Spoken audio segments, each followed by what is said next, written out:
Katanya lampu ini tuh bisa bertahan selama 10 jam dan memiliki siklus baterai selama 500 kali pakai. Apa bener? Sekarang di depan gue ini ada lampu dari Mr. DIY lagi. Yang pertama, gue review lampu Mr. DIY yaitu lampu magnetik atau lampu kerja atau lampu belajar. Dan menurut gue tuh merasa puas ketika gue memiliki lampu magnetik dari Mr. DIY. Karena lampu magnetik itu yang pertama kecil, dan yang kedua ringan, dan yang ketiga pencahayaan itu mampu bertahan selama 15 jam. Akhirnya bukan lagi menjadi lampu belajar gue gitu atau lampu baca, tapi juga menjadi penerangan gua di tenda dan gua puas. Sekarang produk dari Mr. DIY ini, lampu darurat atau lampu emergency ini bisa ngebuat gua merasa puas gitu dengan kualitasnya. Jadi langsung aja kita bongkar nih. Ketika kita beli lampu ini seharga 56.000, kita tuh hanya mendapatkan kabel charger ya. Ini dia memakai USB, jack DC, terus juga kita dapat lampu tentunya ya, lampunya seperti ini, dan nggak dapat apa-apa lagi, kosong, jadi nggak ada manual booknya ya. Harga 50 ribuan, tentunya hanya dapat kabel chargernya dan lampu aja. Nah, jadi langsung kita bahas ke lampunya aja ya. Alasan gue memilih lampu emergency ini itu karena di toko Mr. DIY-nya itu pilihannya memang sedikit. Gue pilih lampu emergency ini juga karena untuk cadangan juga di rumah sebagai lampu darurat lah. Jadi kalau gue timbang dari beratnya atau size-nya, lampu ini sih kayaknya kurang cocok aja kalau dibawa untuk naik gunung ya. Tapi kalau untuk dibawa camping ceria, ini sih bisa-bisa aja. Lampu ini tuh sangat sederhana banget ya, karena memang fungsinya itu cuman sebagai lampu darurat aja gitu. Tapi kalau gua ngelihat dari beberapa fiturnya, sepertinya lampu ini memang tidak dikhususkan untuk kita yang suka berkegiatan outdoor gitu. Lampu ini tuh dari kabel chargernya aja dia udah memakai USB DC ya, memakai jack DC seperti ini. Dan dia memakai lampu LED itu bulles ya, dan memiliki 21 LED. Jadi sepertinya sih akan terang harusnya karena memiliki 21 LED. Lampu ini memakai bahan material plastik, dan ini juga memakai plastik ya. Tapi lumayan berat ya. Nanti gue bakal timbang ini beratnya berapa, tapi itu nanti di akhir lah. Sekarang kita langsung masuk ke mode pencahayanya. Ini adalah power switch-nya. Jadi ketika kita mau memakai mode high, maka power switch-nya itu ke atas seperti ini. Ya, jadi kayak gini. Nah, kalau kita mau ke low, itu dikebawahin power switch-nya. Jadi seperti ini. Dan untuk di mode high, lampu ini tuh bisa bertahan selama 5 jam, kurang lebihnya. Dan kalau di mode low, seperti ini, dia bisa bertahan selama 10 jam ya. Dan lampu ini dia memiliki kapasitas baterai itu sebesar 800 mAh. Dan yang gue suka lagi, ini dia memiliki handle ya. Jadi bisa digantung atau bisa kita pegang gitu. Jadi selain jadi lampu emergensi di rumah, ketika mati lampu, lampu ini juga bisa menjadikan sebagai lampu kerja atau lampu ketika kita sedang berkendara gitu. Misalkan kendaraan kita tuh lagi mogok di jalan di malam hari atau siang hari, tetapi membutuhkan pencahayaan, memperbaiki kendaraan kita, maka kita bisa pakai lampu dari Mr. DIY ini nih. Karena juga dia memiliki handle dan bisa digantung atau bisa ditaruh gini aja dia. Udah seimbang sih. Cuman bagusnya lagi sih kalau dikasih magnet ya. Tapi ya oke lah, masih bisa lah dipakai sebagai lampu kerja gitu. Ya, untuk lampu ini dia juga dikasih bolongan seperti ini ya. Nah, bolongan seperti ini tuh biasanya kayak untuk di rumah gitu. Kalau mati lampu bisa digantung ke paku atau sejenisnya itu masih bisa. Jadi bisa ditempel gitu. Dan karena seperti ini desainnya, ini bukan center waterproof ya. Jadi nggak bisa dipakai dalam keadaan hujan atau basah. Dia memang khusus untuk di indoor aja gitu, nggak bisa dipakai ke outdoor. Kalau seandainya mau dipakai camping pun ini lampu ini hanya bisa di dalam tenda, bukan di luar tenda gitu. Nanti ini bakal gue bongkar ya, dia memakai jenis baterai seperti apa atau size-nya seperti apa, nanti gue bakal kasih lihat. Karena keterangan di produknya itu nggak lengkap gitu, nggak ada spesifikasi detailnya. Jadi gue perlu bongkar untuk mengetahui size baterainya gitu dan memakai jenis baterai seperti apa.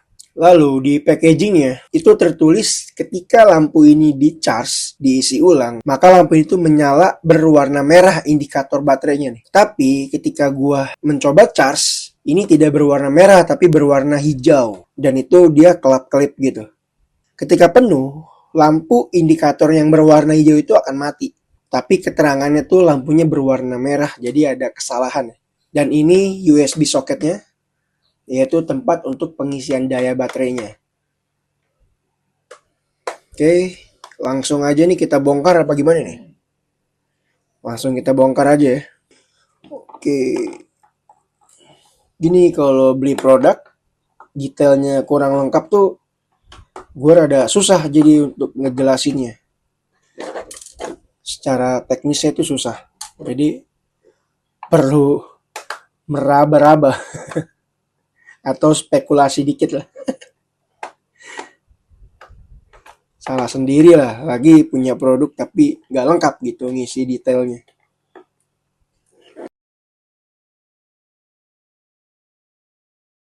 Bahkan untuk lama pengisian daya baterainya pun nggak tercantum gitu. Jadi kan gue harus ngetes dulu ini berapa lama untuk pengisian dayanya gitu. Dan gue juga belum lihat nih baterainya itu seperti apa. Oke, langsung kita buka. Oke, jadi kayak gini ya. Lampu ini tuh memakai baterai lead acid ya, atau timbal asam, atau biasanya kita bilangnya tuh baterai dengan aki kering versi mini gitu. Karena kecil gitu. Dan ini biasanya untuk siklus pakainya ini sekitar 500 kali pakai. Untuk baterai seperti ini ya. Karena ini juga kapasitas baterainya sebesar 800 mAh.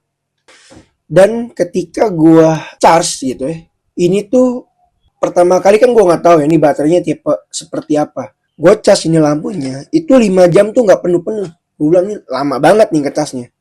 Gue tambahin lagi 3 jam ya jadi 8 jam. Ini pun nggak penuh-penuh gitu. Dan ternyata ya begini gitu. Biasanya memang kalau baterai-baterai tipe kayak gini itu tuh lama. Minimal tuh 10 jam dia untuk terisi penuh ya. Apalagi kalau dalam keadaan kosong gitu. Atau pertama kali kita beli, ini bisa kita cas durasinya itu sampai 24 jam biasanya. Jadi untuk pengisian daya baterainya ini tuh cukup lama gitu. Dan gue juga nggak ngerekomendasiin sih kalau lampu model kayak gini dibawa kegiatan outdoor ya, apalagi seperti trekking, hiking, atau mountaineering, atau apapun lah pokoknya yang memakan waktu durasi lebih dari 1 malam. Kalau untuk 1 malam sih oke aja ya, itu pun hanya dipakai untuk camping dan dipakai di dalam tenda, bukan di luar. Karena ini tidak waterproof. Tuh, jadi lebih baik ya memang lampu ini diperuntukkan untuk lampu di dalam rumah kita aja, sebagai lampu darurat ketika rumah kita tuh mati lampu. Itu karena untuk durasi pencahayaannya, lampu seperti ini ya menurut gua cukup lah ya. Ketika kita pakai mode low, itu bertahan sampai 10 jam. Kalian bisa pertimbangin lagi lah untuk beli lampu ini. Seharga 56 ribuan gitu, hampir 60 ribu. Apakah layak untuk dibeli atau tidak sih?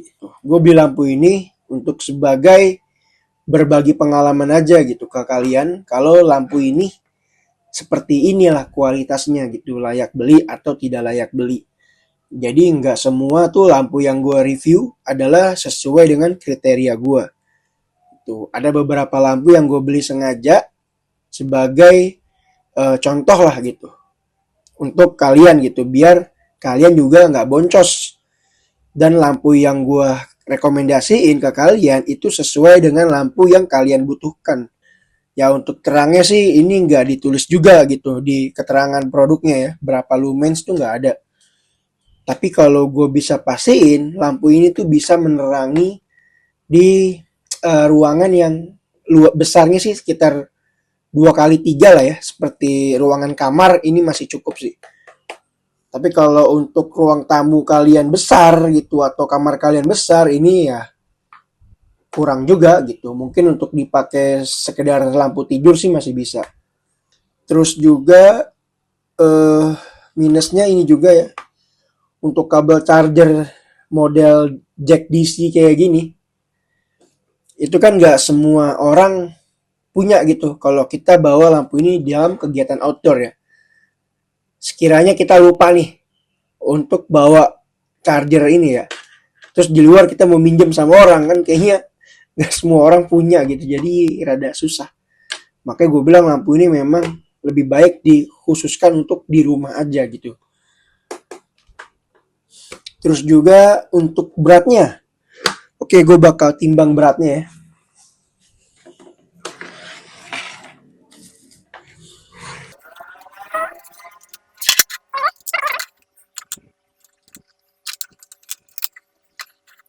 Oke, langsung kita timbang ya beratnya berapa. Wah, jadi tuh. Ini beratnya 211,3 gram ya. Kita timbang lagi coba. Oke, ya sekitar 211 gram. Jadi ya lumayan ya. Untuk lampu portable beratnya sebesar 211 gram. Dan semuanya udah gue jelasin di sini ya. Jadi balik lagi ke kalian. Menurut kalian ini layak beli atau enggak di harga 56.000? Oke, jadi kalian bisa tulis komentar di bawah biar bisa kasih tahu ke yang lainnya yang sedang ingin mencari lampu seperti ini. Apakah layak beli atau enggak? Kalau menurut gue sih, untuk gue sendiri, karena memang gue ini diperuntukkan di dalam rumah, masih layak-layak beli aja sih di harga 50.000. Oke? Jadi sampai situ aja. Thank you.